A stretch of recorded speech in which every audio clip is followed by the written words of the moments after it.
Hi, I'm Alison Heath, the Longevity Rescuer, and the host of the EMF Summit. The symptoms of electromagnetic hypersensitivity.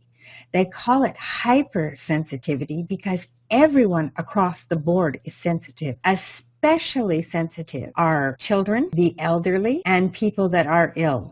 These are population groups that are the most sensitive of all, but everyone is sensitive. And they're predicting by 2017 that 50% of the population will be experiencing electromagnetic hypersensitivity symptoms. They will be feeling sick. There are first warning signs that start happening. People have no idea what's wrong. They go to their physicians, they get tested, and they can't find out what's going on. They just feel something terrible is happening. I feel horrible, but they don't know what it is. So some of the early warning symptoms can be cataracts when you're very young because your eyes are super sensitive. Other warnings can be a bleeding nose. It can be ringing in your ears.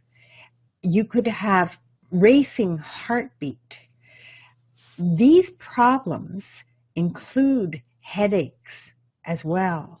These are all symptoms that are early warning signs before more serious symptoms come down the road, like leukemia. That's a very big one. Brain tumors, all of these different types of Alzheimer's, Parkinson's, ALS, neurological symptoms. The worst of it is that this information was known. The harmful effects of our wireless technology, the harmful effects of our dirty electricity in our house. So then we've got cell towers as well. We've got all these different things bombarding us. It's like the industry wants to plant seeds of doubt. Just like this little crystal wizard that I've got here beside me, we're being given studies that make it so confusing. It says, well, it can't be proven that tumors come from using your cell phone. It can't be proven that childhood leukemia is happening from when the smart meters are put in on the outside bedroom wall of a child's bedroom. They're saying all these things, and there are real scientists that are doing accurate studies that are showing that there is indeed a problem. There's epidemiologists that are tracking the whole way that the diseases are happening. They're able to see how these diseases occur when smart meters roll out and all these different things. But these are ignored. These scientists are blacklisted. One man, Dave Stetzer, who created with Dr. Graham, he created the Graham-Stetzer filter.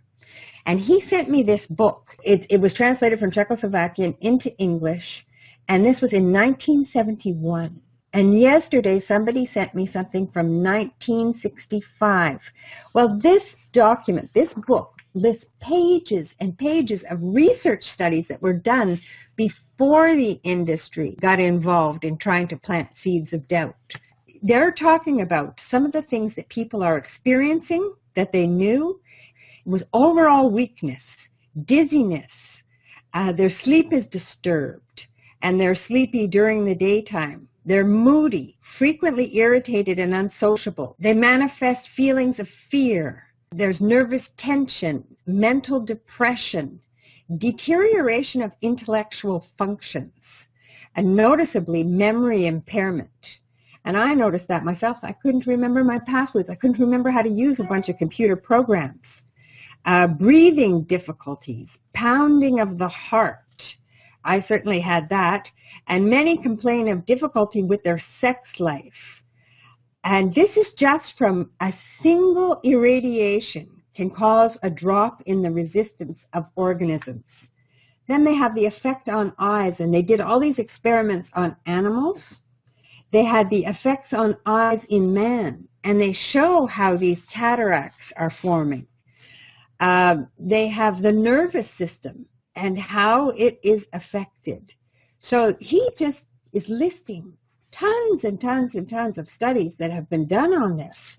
And it's page after page, reproductive tissue, So it's saying here that besides the eyes and the nervous system, the genital organs are the most susceptible to RF fields. They noticed a decrease in fertility in people working in RF fields. They see that it has a change in the menstrual cycles of women. Women aren't able to get pregnant, and if they do, they have miscarriages.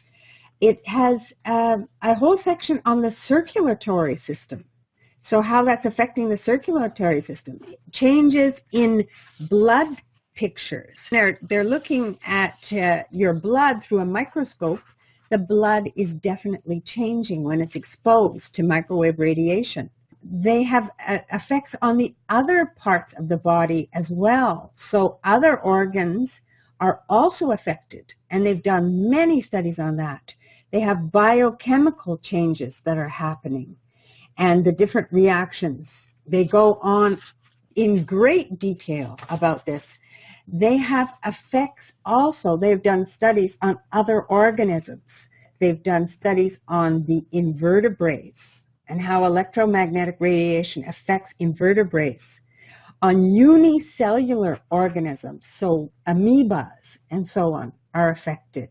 They do the effects on plants. They're looking at all of the type of biological effects that are happening. And this was published again in 1971.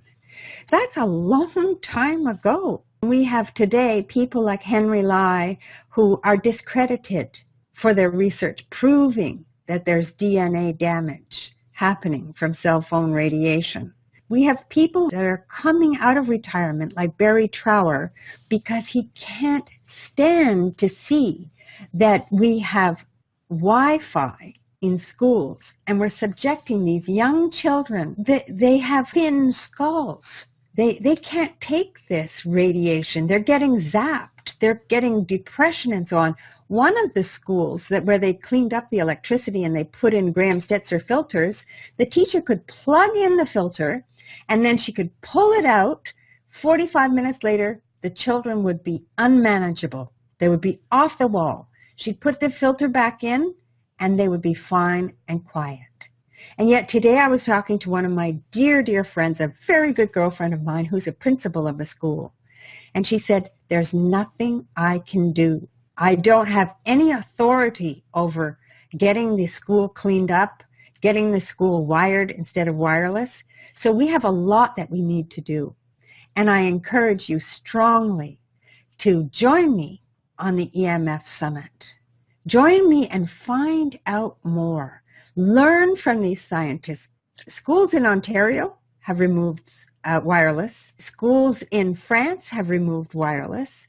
Germany has removed wireless. There's something called the precautionary principle. And that is, don't wait for all this junk science. Don't wait for all these corporations who have so much money to gain that are just trying to cloud the issue and confuse us and so on with the information that they're saying, trying to reassure us that our toys are fine for us and it's okay for a child to have a cell phone. But it's not. The SAR is made for adults. It's not made for children. So we really need to be aware of what's going on because it's accumulative. It's going to build up and build up and build up in our body until we get sensitive. And once we're sensitive, it's really hard to live your life. People that are really super sensitive, they have to live like hermits. So I strongly encourage you to start finding out. Learn. Knowledge is your power. It's only through knowledge, it's only through people knowing that we can make a difference. Please come, join me, find out for the sake of your children, for the sake of your grandchildren, because this goes from generation to generation. Your children may be fine, their children may have a problem.